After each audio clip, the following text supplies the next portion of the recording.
इनकलाबी के साथ मैं हूं शाहिद नज़ीर चौधरी। दोस्तों, आपने ऐसे किस्से कहानियां तो बहुत ज़्यादा सुनी होंगी, खबरें भी पढ़ी होंगी। सोशल मीडिया पर भी ऐसे वाक़यात जो है आपने वीडियोज़ में भी देखे होंगे, सुने भी होंगे कि 2 सुपरस्टार्स आपस में लड़ पड़े। उनकी लड़ाई जो है बड़ा अरसा तक जारी रही और गुत्थम-गुत्था भी हुए, एक-दूसरे को मारा भी। और ऐसी लड़ाइयों के अंदर फिर और लोग भी शामिल हो जाते हैं और बदले की आग और इंतकाम की आग इतनी ज़्यादा बढ़ जाती है कि वो हर तरह की अखलाकियात को भूल जाते हैं। आज आपको किस्सा सुनाने लगा हूँ, सच्चा किस्सा आपको सुनाने लगा हूँ।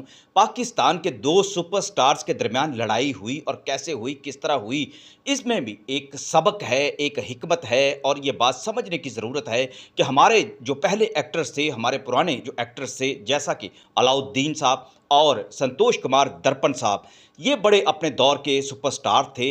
इनकी आपस में लड़ाई हो गई थी। ये वो ज़माना था जब संतोष कुमार दर्पण और अलाउद्दीन के दरमियान उनके दोस्तों ने तनाज़ा पैदा कर दिया था और दोनों के दरमियान तनाव इतना ज़्यादा बढ़ गया कि उनके जो बदख़वाह थे, उनको लड़ाने की कोशिश में लगे रहते थे, किसी न किसी सूरत में।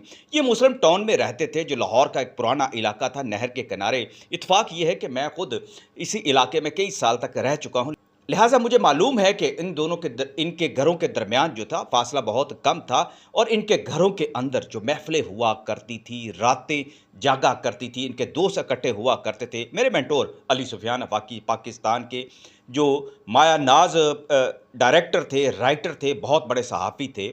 उन्होंने ये वाक़या खुद अपनी आँखों से देखा और इसके बारे में उन्होंने लिखा भी और हमें भी ये सुनाया करते थे कि पुराने दौर के लोग जब लड़ते थे तो कैसे लड़ा करते थे, उनकी लड़ाई कहाँ तक जा पहुँचती थी। लेकिन आज के एक्टर्स के दरमियान जो लड़ाइयाँ होती हैं, अल्लाह माफ़ करे, ये तो खून-खराबा तक चली आती हैं। लेकिन ये लड़ाई भी कुछ कम न थी। इसने पाकिस्तान की फ़िल्म इंडस्ट्री को हिला के रख दिया था। उस दौर में जब ये पता चला कि अलाउद्दीन और संतोष कुमार के दरमियान लड़ाई हो गई है, लेकिन असल लड़ाई जो हुई थी वो मैं आपको आज वाक़या सुनाने लगा हूँ कि अलाउद्दीन साहब के घर में महफ़िल जमी हुई थी। रात का वक़्त था, तकरीबन 10 बजे सारे दोस्त अहबाब आ गए थे। रियाज़ शाहिद साहब उसमें मौजूद थे, तनवीर नकवी साहब और कुछ और लोग भी थे।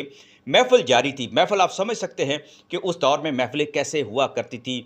कुछ पीने-पिलाने का भी जो शगल जो था वो जारी था। बेसिकली रात को ऐसी ही महफ़िलें उस दौर में हुआ करती थी। अफ़ाकी साहब अल्हम्दुलिल्लाह बिल्कुल साफ़ थे। वो शराब या ऐसे किसी खराफ़ात के अंदर मुलव्वस नहीं हुआ करते थे। लेकिन चूँकि दोस्तों की महफ़िल हुआ करती थी, फ़िल्म की एक दुनिया थी, वो अपनी शराफ़त के साथ हमेशा दूसरों के साथ बर्ताव किया करते थे। वो इस वाक़या के ऐनी शाहिद हैं। वो कहते थे कि हम तनवीर नकवी और कुछ और दोस्तों को गाड़ी पर छोड़ने के लिए उनके घर तक गए और इस दौरान घर में सिर्फ़ रियाज़ शाहिद मौजूद थे, जो सोफ़े पर आराम फ़रमा रहे थे। आप समझ तो चुके होंगे।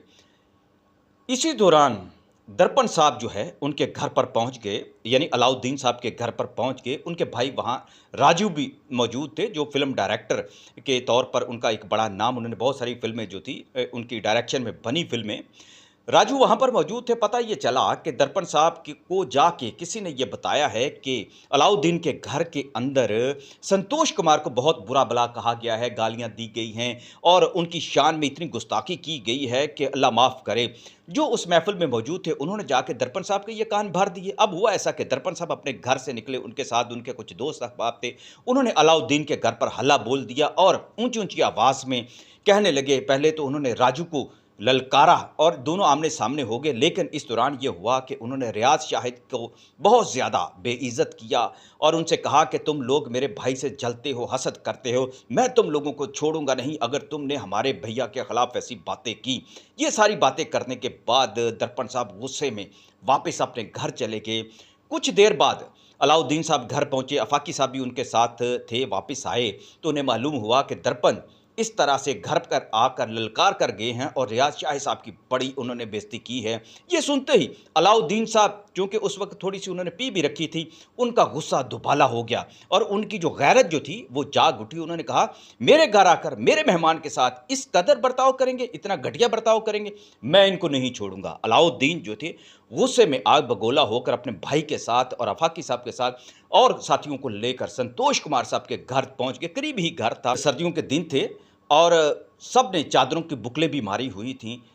जब संतोष साहब के घर के पास पहुंचे तो अलाउद्दीन ने ऊंची ऊंची आवाज में, संतोष बाहर निकलो, संतोष बाहर निकलो, आज मैं तुम लोगों को छोड़ूंगा नहीं।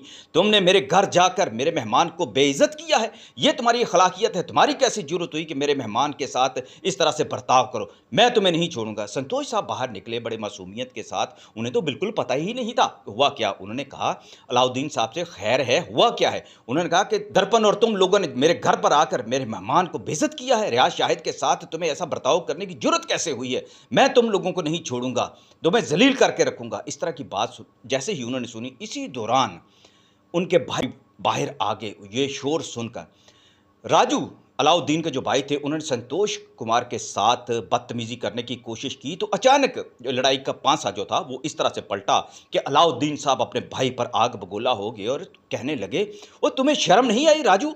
जब मैं बड़े बोल रहे हैं तो तुम्हें इसमें बोलने की और इस बात में मुदाखलत करने की क्या जरूरत पड़ी है? अलाउद्दीन साहब को लगा कि जैसे राजू जो है संतोष कुमार साहब का गला पकड़ने लगा है, लेकिन इसी दौरान दर्पण आ गए। दर्पण ने आके राजू का जो है गिरेबान पकड़ने की कोशिश की तो संतोष कुमार दर्पण के एकदम पीछे पड़ गए और उन्होंने कहा को शर्म करो, हया करो, जब मैं यहाँ पर मौजूद हूँ तो तुमने ये हरकत क्यों की? तुम्हें कैसे जरूरत हुई? दर्पण साहब ऊंची आवाज में बोले, इनकी हिम्मत कैसे हुई कि मेरे भाई की शान में ये गुस्ताखी करें और अपने घर में लोगों को बुलाकर हमारे खिलाफ जो है साजिशें करें? मैं इनको नहीं छोड़ूंगा। ये लड़ाई ऐसे जब बढ़ने की लगी और पूरा मोहल्ला जो था वो जाग चुका था। फाकी साहब कहते थे हम बीच बचाव कराने की बड़ी कोशिश करते रहे, लेकिन लड़ाई का कुछ सीन ऐसा बन गया कि संतोष कुमार दर्पण को डांटने लग पड़े और उनके पीछे पड़ गए और उनको धक्के देकर पीछे हटाने लगे कि तुम पीछे हटो। दूसरी तरफ अलाउद्दीन अपने भाई को पीछे हटाने लगे और दोनों सुपरस्टार्स का जो शोर शराबा सुनकर मोहल्लेदार भी जाग उठे। इसी दौरान संतोष कुमार साहब के वालिद साहब ने यह शोर सुना तो वो बाहर आ गए। वो आकर बोले, ये क्या शुरफा के इस तरह के लड़ने का अंदाज है, बोलने का अंदाज है, बात करने का अंदाज है? तुम दोनों एक दूसरे के दोस्त हो, खानदानी एक दूसरे के दोस्त हो, और ये क्या तमाशा तुम लोगों ने यहाँ पर लगा रखा है?